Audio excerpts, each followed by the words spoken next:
Okay, so this is going to be a little bit of a different video. I have my tea here, and I have a bunch of scripts in front of me, but it's not a script I wrote directly for this video. We're going to be talking about some of the old essays that I wrote while I was in college. I haven't read any of these, and some of them are in like 5+ years, and others are um, much sooner. So I'm really interested to see what my takes are. I hope they. I just hope this isn't going to be too embarrassing.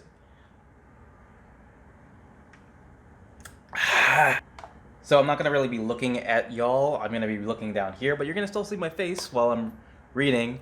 So you're going to get all of these really great reactions to this.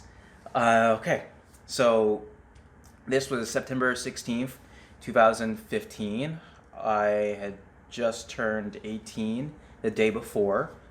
It's called Pleasure Over Dysphoria.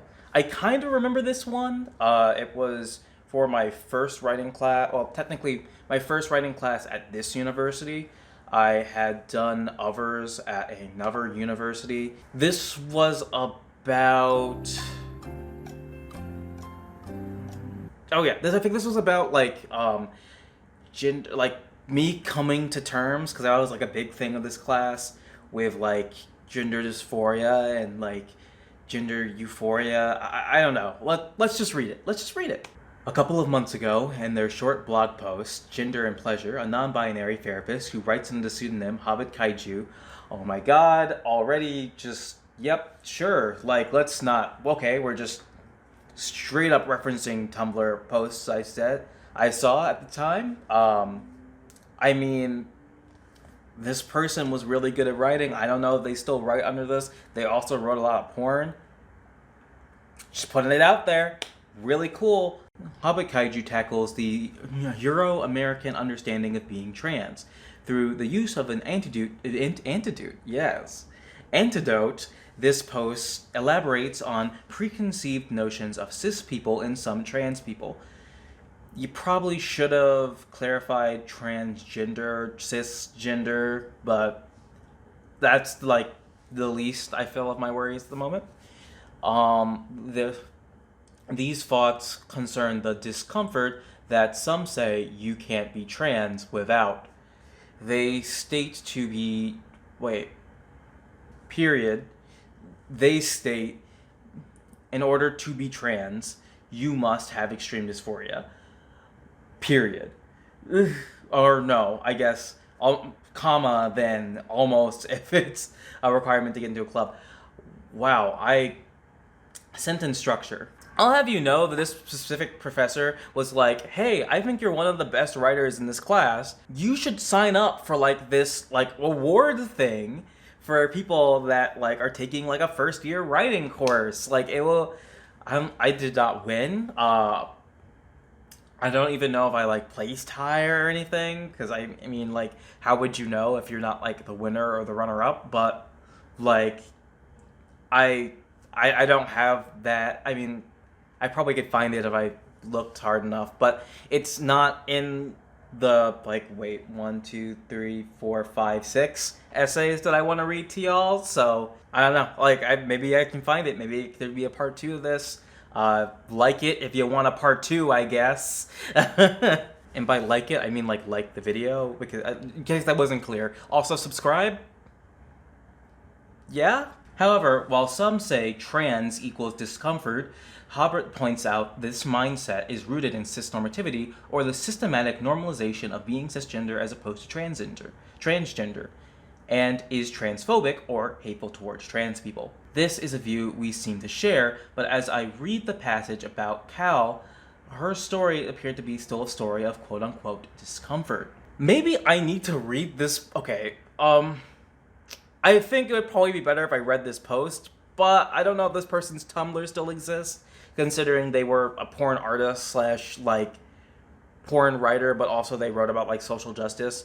Do I give like a link? I do give a link. Let's see. Oh, fuck. Wow, that's embarrassing. Let's see if this link works. Okay, so that does not exist anymore. But harking back to general discomfort, Hobbit notes that while trans people have dysphoria, negative feelings based on, in this case, your body and how that aligns with your gender, that is not the whole of the trans population. And in fact, one person's trans identity can even be linked to pleasure.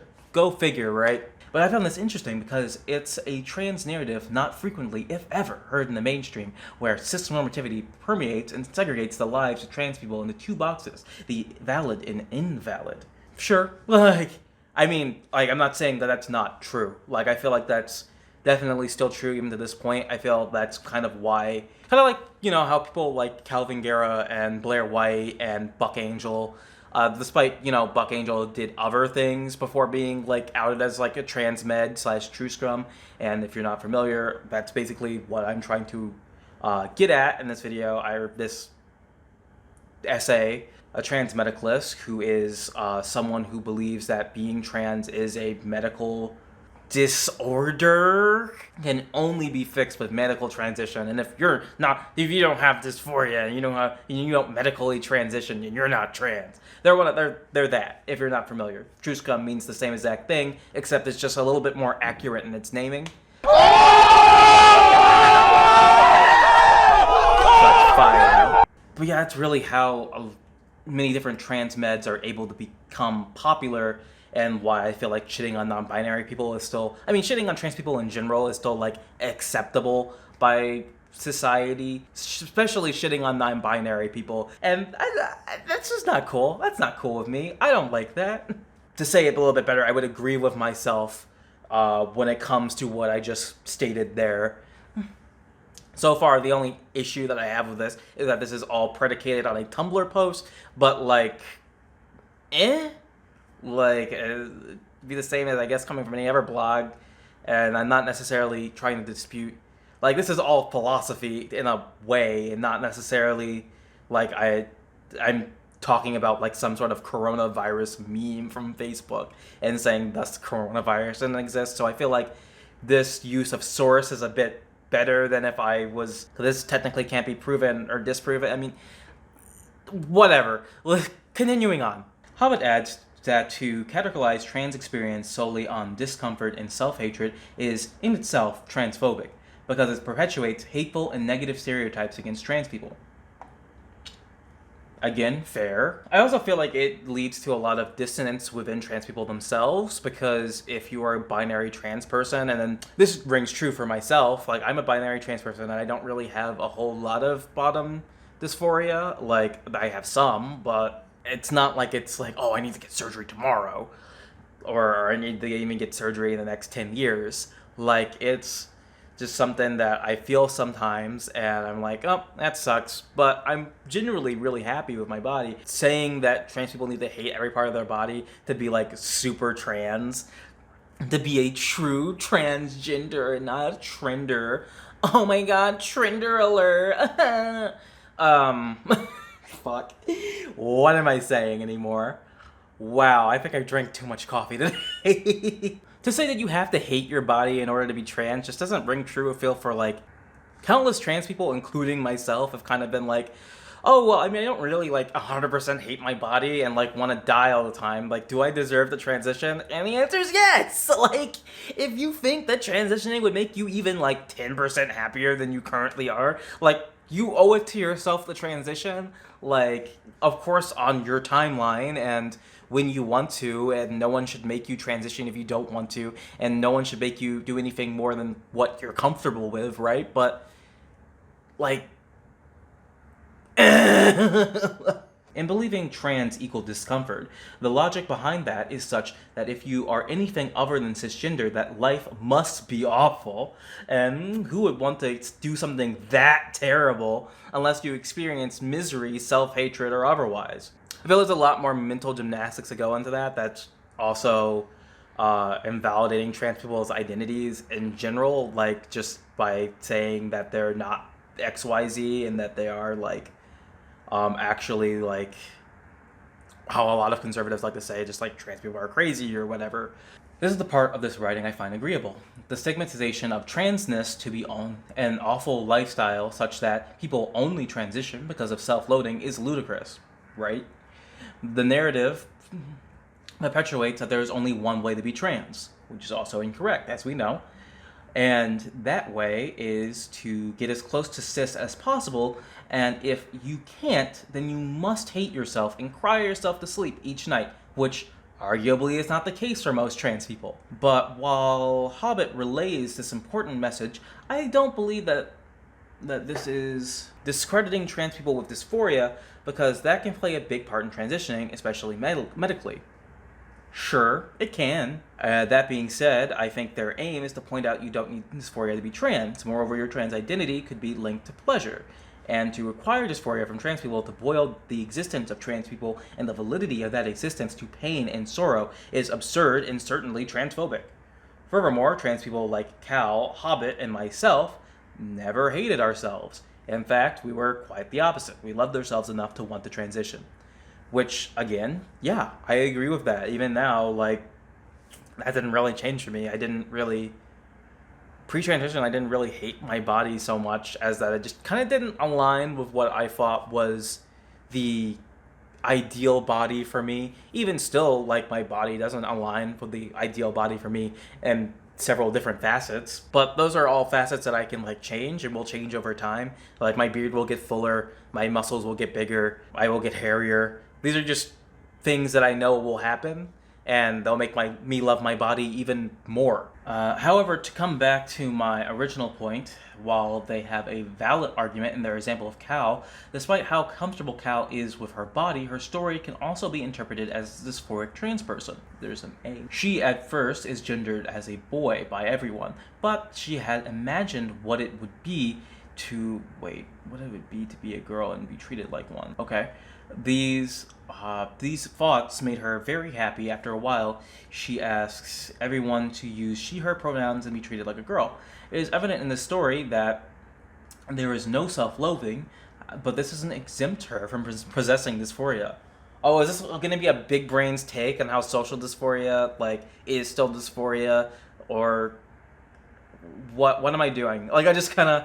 I mean, like, social dysphoria is still dysphoria and thus still valid and still gives you dysphoria to be trans, but I feel like even if you don't have social dysphoria and you don't have physical dysphoria, that you could possibly be trans. To say if your name's gender neutral, your name's like Sam or something like that, or Max, because Max is technically gender neutral, and your pronouns don't necessarily cause you much, like, mental harm, but you know you're non-binary, you're just, like, now pronoun indifferent, like, that's fine. Like, whatever. Like, it doesn't... No skin off my back. You identifying however you want to identify doesn't hurt me as a trans person. Cis people's transphobia hurts me as a trans person.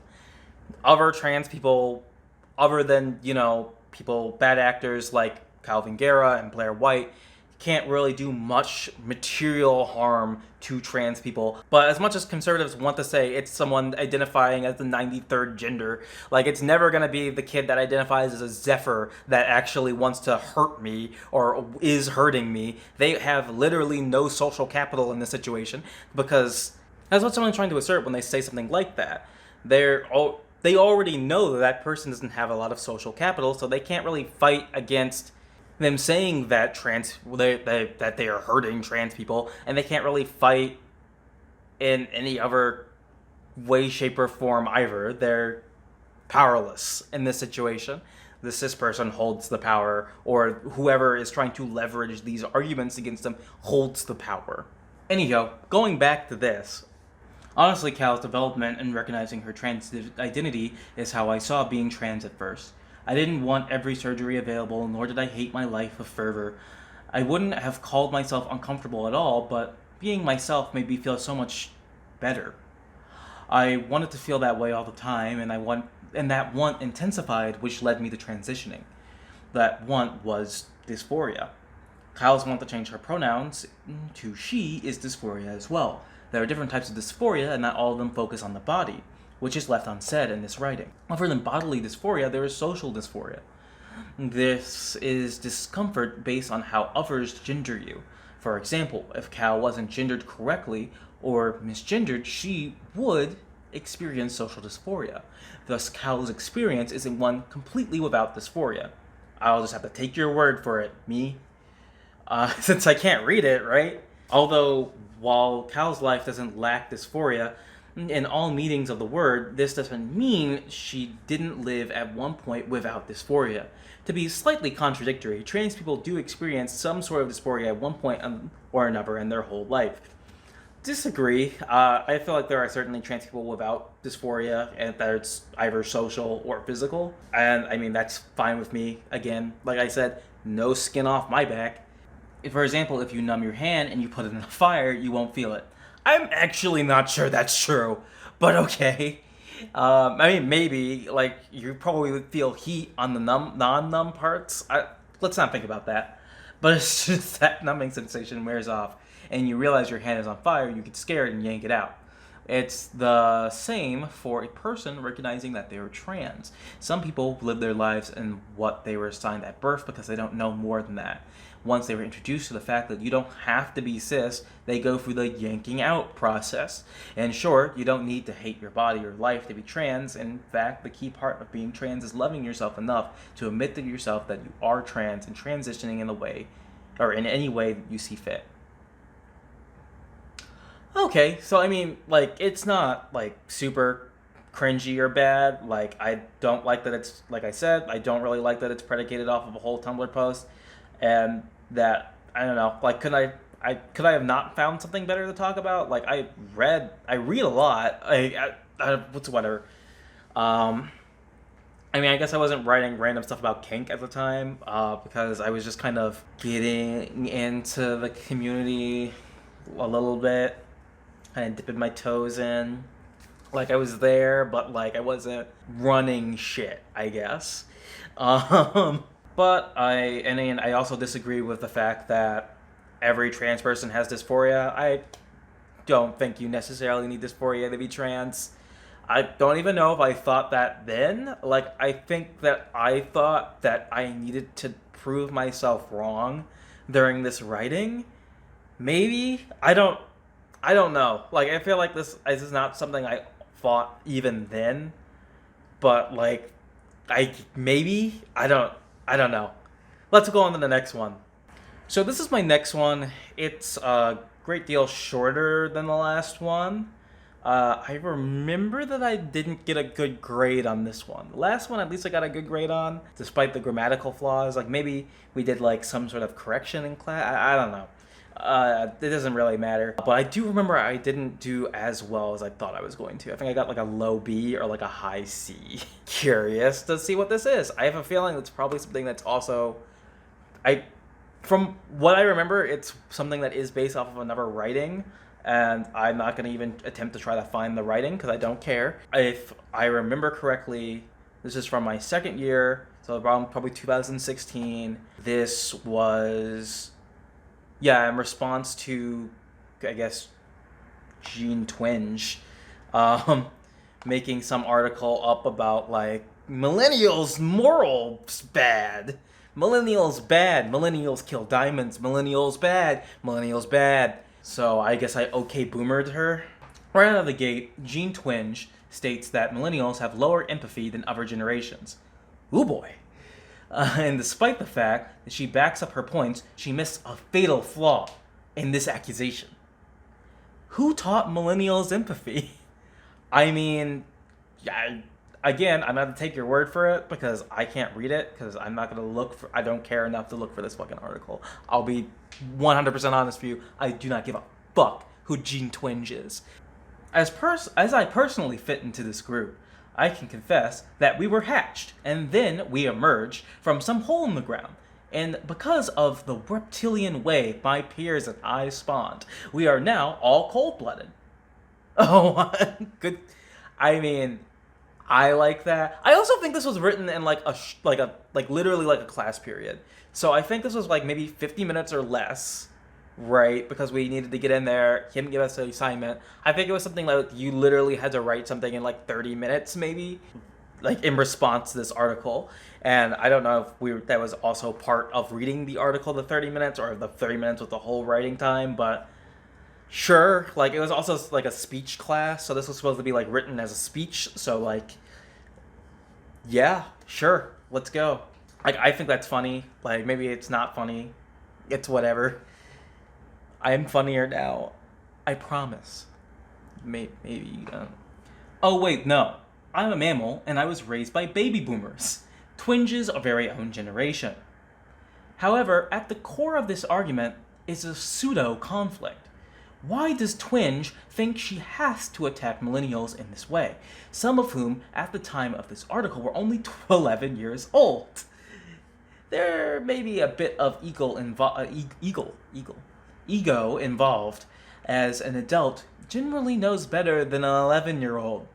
But certainly, most adults wouldn't pull their adult card to reprimand an 11-year-old in an academic paper. Owned. Thus, to end the imagined difference between our generations, I suggest the tactic of confrontation. Teen Twinge needs to be confronted with cold hard facts and historical context that sets the record straight. Previously, I mentioned baby boomers to reading's hard. Previously, I mentioned baby boomers to mini millennials. Their closest baby boomers are their parents. I don't like how I wrote that sentence. I wonder if my sentence structure gets better throughout this. I didn't have a date for this one necessarily, hence why I guessed that it was 2016. I guess I could probably get a little bit more of an accurate day if I went for a date created, but approximates are fine, right? Guardians that guide us through life and teach us the core ideals like empathy. However, most baby boomers were brought up around segregation, and a lot of baby boomers were raised by their silent generation parents who grew up in a time where being part of the KKK was normal. Fuck!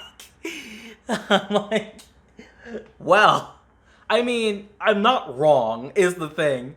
I think that my professor was angry about that, or that I said that, but I'm not wrong, considering that the fucking Birth of a Nation was a really high-grossing movie around the time that a lot of these people were fucking born. Thus, like, I mean, it's probably not, like, the most direct fact, but, like, you know, it was, like, more fine than, actually, who knows if it was even more fine than it was today. I mean, I guess we would know the KKK is bad, but now we don't know that the Proud Boys are bad. Then I get called a stupid lefty for saying, oh my god, these people are super dangerous. Anywho, thus we face centuries of systematic oppression set in place by past generations, but millennials are demonized for doing as they were taught by their elders. In a world where Ronald Reagan allowed hundreds of thousands of gay men, well, not just gay men, but yeah, people, American citizens, succumb to the AIDS virus, millennials are blamed for homophobia and a lack of empathy. Our ancestors were so empathetic when black little girls and boys had to be escorted to school in fear that they would be attacked by grown-ass adults. True! However, toward the end, Twinge says that our lack of prejudice doesn't make us empathetic. But I implore her to tell me what makes other generations empathetic, because certainly additional prejudice does not make a person more empathetic. Does it? Honestly, I don't think, again, I don't necessarily, like, I use some like hardline language, like being part of the KKK was normal. I mean, that's actually really the only thing that I'm kind of like, ooh, that's kind of, I don't know. Like, I was around then. Like, it wasn't not normal. Like, there's still, like, people in the KKK that are in our government. So, like, or, like, you know, people who believe that Jewish space lasers cause the wildfires and they don't get kicked out or they don't get forced to resign from their fucking Congress seat. Oh my god, I'm just so tired. Oh god, I'm gonna fucking lose my mind. Anywho, yeah, but I mean, I don't know why like there's some small grammatical things, and like I don't like how I wrote a couple of sentences here and there. I don't think that the overall messaging that I have here is bad though. Who taught like I again like I haven't read it, or I have read it, but it's been like 5 years, so like uh it's been a hot minute since I read it. It kind of kills their own argument because, like, hey, like, who taught baby boomers or who taught the millennials empathy? It was the baby boomers. So, like, how are you more empathetic than this generation, or how are we less empathetic than your generation? Considering the following, then, I mean, the joke is funny. I feel kind of somewhat, at least. I feel like it would at least get pity laughs. Pity laughs are good. Pity laughs are still laughs. I think I harp on this for maybe a little bit too long, but this transition's alright. I'm also really into the name, like Segregation, KKK, and the AIDS crisis, a lesson in empathy, which is like, it's like, oh yeah, these things are just so empathetic. Like, we just really felt bad for all, like, we were just really empathetic when we let hundreds of thousands of, like, people die literally just because they're gay. Or because we thought that it was the gay cancer. So, I don't know. I feel like, yeah, I still agree with this for the most part. I don't think it's a bad speech. I actually don't know why I got points off on that. Leave comments down below, like, why do you think I got points off on this? Because I'm not going to go back and look through all my school papers to try to figure out why I did. But let's go on to the next one. This is probably going to have to be the last one because my voice is dying and my camera is almost out of space. But, you know, if you want to see more of this, throw me a like. I'll totally do more. I have like 3 more that I think would be fun to read, and then I have countless more on my hard drive that, you know, may or may not be fun to read that I could look through. So, just, you know, drop me a like, drop me a comment, subscribe, do all those YouTube things, form a parasocial relationship with me, whatever. Maybe don't do the last one. So this one is, as you probably can tell by the title, probably about the bear community. I mean, it also says bears and then gay community. So I have to imagine it's about the bear community, right? October 27th, 2016, I would be 19. That would be 229 months old. Bears, and not just the animal, have been present in the gay community for some time now. But with the rise of beards in the mainstream, suddenly everyone wants to be part of the bear subculture. However, has the bear community's popularity led to some unbearable traits? Are we going to talk about racism in the bear community? I mean, I love that. Let's talk about it. Let's talk about it. That would be a fun video idea. I kind of talked about racism a little bit in the kink community. I feel like my messaging would be kind of similar, but I mean, we could talk about it if you want. Again, comment, support your social relationship. Yeah, I think I just really drank too much coffee today. I think there's something wrong with me. In the late 70s, the bear community began to surface, defined as anyone who had who was a big, hairy, gay man. The community began to develop even more in the 80s, and as time went on, more subsets were added to the bear community, like otters, wolves, pandas, and more. It was around this point that being a bear became more of an alternative gay culture, even gaining their own flag. The flag itself has a paw and a gradient of brown to orange to blonde to white, and finally to black. The colors of the flag represent the multitude of skin and hair colors within the community. However, now it seems that the bear community forgets what the colors mean. I feel like a lot of bears don't necessarily know bear history. And I'm not just saying that kind of like as myself, like conjecture. I mean, it is some conjecture, certainly, but I am basing this off of like a Vice, I want to say, documentary on the bear community. Like, they go to Provincetown for Bear Week. I think it's called Balls Deep. It's a Vice series.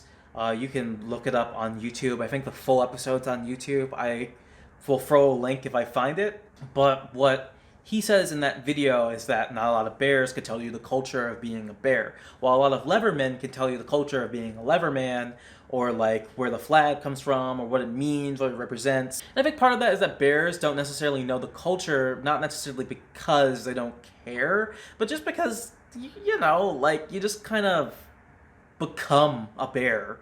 You, you don't really just become a leverman. Like, sure, I guess you could stumble across a lever bar and then discover that you like it, but usually when you stumble into that lever bar, there's someone else who's there, and, you know, they can tell you a little bit more about it. You go to a lever event, it's usually a contest or an event with some sort of history behind it, and people like to talk about that history. That's not necessarily the case for a bear event. A bear event, you kind of just go there, they get wasted and do drugs if that's your thing, and dance at circuit parties and have sex. Like, you certainly could do all of those things at a lever convention as well, I won't lie. That is the reason for a lot of people to go to lever conventions, but there's also usually a little bit more of discussion of the history around it, while the bear community doesn't have that same exact discussion around it. If you look at art and promotions for bear runs, which are small pride-like festivals that are only for bears, you will see a sea of white skin. The only black you'll see is their fur. The most popular bear runs in the USA, and even countries that white people are the minority, like in Brazil, almost never have POC, people of color, in their promotions. I suppose you could argue that they went with the models that they could get, which would be believable if a good amount of the art for bear runs, which would be believable, except, okay, again, sentence structure, I gotta slam myself on that. It should be, which would be believable except for the art, or except a good amount of the art for bear runs is just that, art, drawn media, where the hardest thing, or the hardest part of including a black person is reaching for a darker skin tone in your palette. There we go. But the runs that include photograph models summarily have no excuse in the world with Instagram. Finding a black or brown bear or even a panda is only a couple clicks away. Oh my god, no, bitch! What are you doing? You can't talk about that, we gotta censor that shit.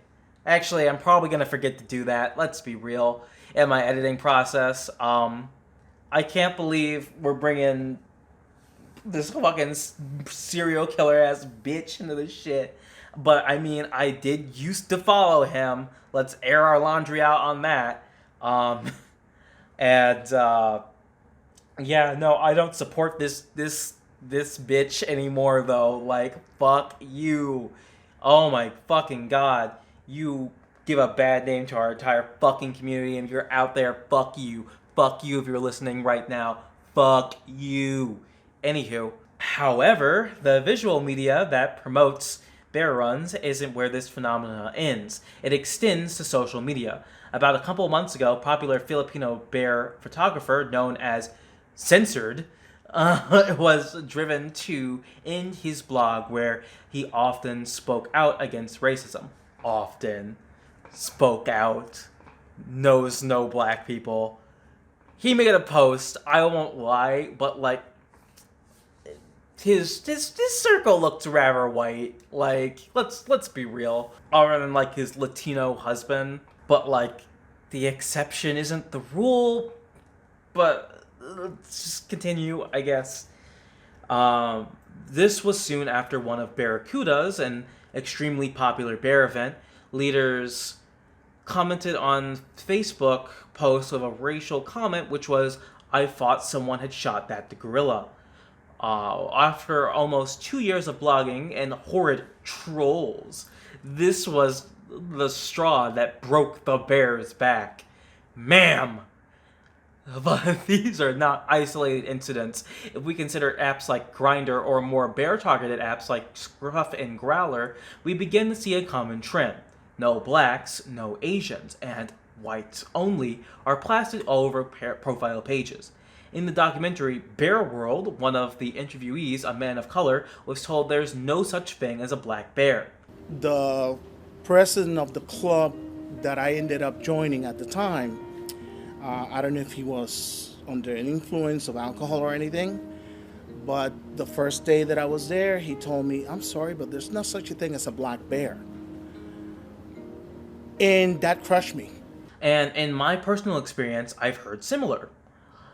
Believe it or not, a site called Bear 411 doesn't even allow people of color to join. I think Bear 411 specifically didn't let Asian people join. I'm gonna look into that again. I don't know if it was all people of color, if it was just Asian people. Still shitty. Let's not mince words. That's fucked up if that is the case. Either way, yeah. I mean, yeah, like bear community is racist. Bear community is kind of transphobic. Bear community kind of has a issue with femphobia. Sort of like the whole like greater gay community, right? But and society as a whole, but yeah, like the bear community has a lot to work on. I may go a little deeper into this. This may be the beginnings of a script that I can play with a little bit. Although segregation is not the only factor of racism at work, fetishization is another bundle of timber to a bigoted bonfire. While some people don't want anyone black on the aforementioned apps, some people only want black people. Routinely, I've had people ask me why that's so bad, because both preferences are built on debilitating stereotypes and centuries of racial bias. While I can't speak for all races, black people especially have had a long history of being fetishized by white people. Because of scientific literature, we were thought to have completely different minds that led us to being hypersexual. This line of thinking went as far to justify that black people can't be raped. However, these practices don't end at race. Trans people don't feel the warm fuzzies of the bear community. How many puns are in this? Like, for real. I mean, I like it. I love it. I'm gonna use this script. I'm gonna use this as a basis for a script that I will write in the future. But how many puns?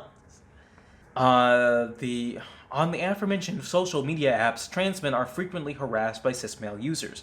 Trans men are often asked invasive questions like if we've had the surgery, or we're told we don't look trans, or that we look like real men.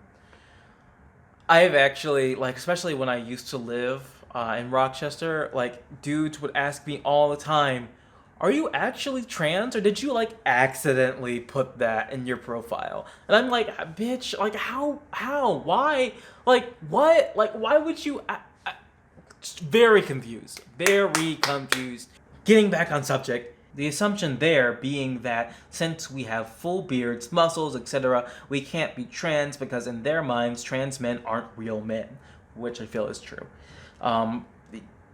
One of my friends on Instagram and also on YouTube, I'll link him down in the description, talks about this a whole lot. And like a lot of, even today, a lot of queer men don't see trans men as like full men.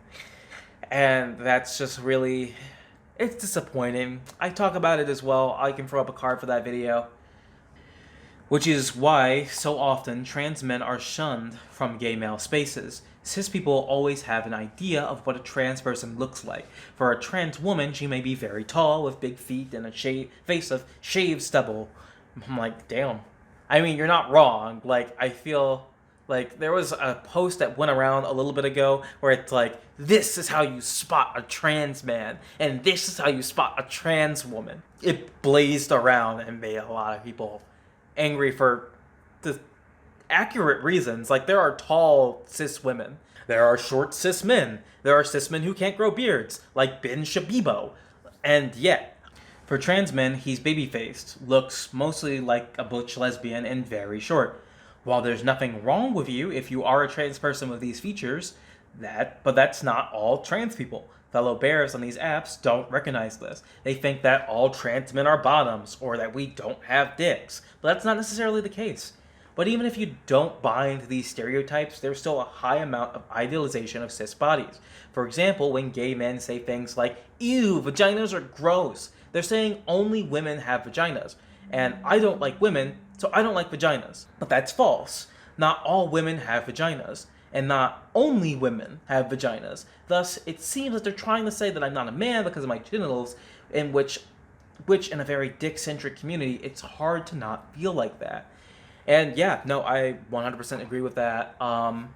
It's also misogynistic. Like, it's like, you could just say that I'm attracted to men. You don't have to like disparage other people's body parts. Even if all women had vaginas and all men had penises, you don't have to say like, ew, vaginas are gross. You could just be like, oh, I'm very attracted to men. I'm so attracted to men. You know what I do to men? I have sex with them. But in the face of all the negativity in the bear community is generating, can it get better?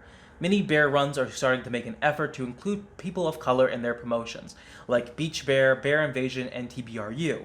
Furthermore, a renowned body positivity workshop held at P-Town, Provincetown, one of the biggest bear events in the world. I mean, P-Town isn't just a bear event, it's like P-Town's a town. P-Town's Bear Week is the biggest bear event, one of the biggest bear events in America, is welcoming trans men with open arms. Also, the hit series Where the Bears Are feature many people of color in recurring roles. Now, this is a start, but I feel that we as a community should push harder against excluding any of our kin? I mean, maybe anything of our kin. Wow, did I ever like proofread? I know for a fact that I proofread these. I proofread these. I know for a fact that I've proofread these and that I sent them to other people to look at. So I have no idea how there are these many glaring sentence issues when, like, I did my due diligence. We should support events that uplift, support, and include us while pointing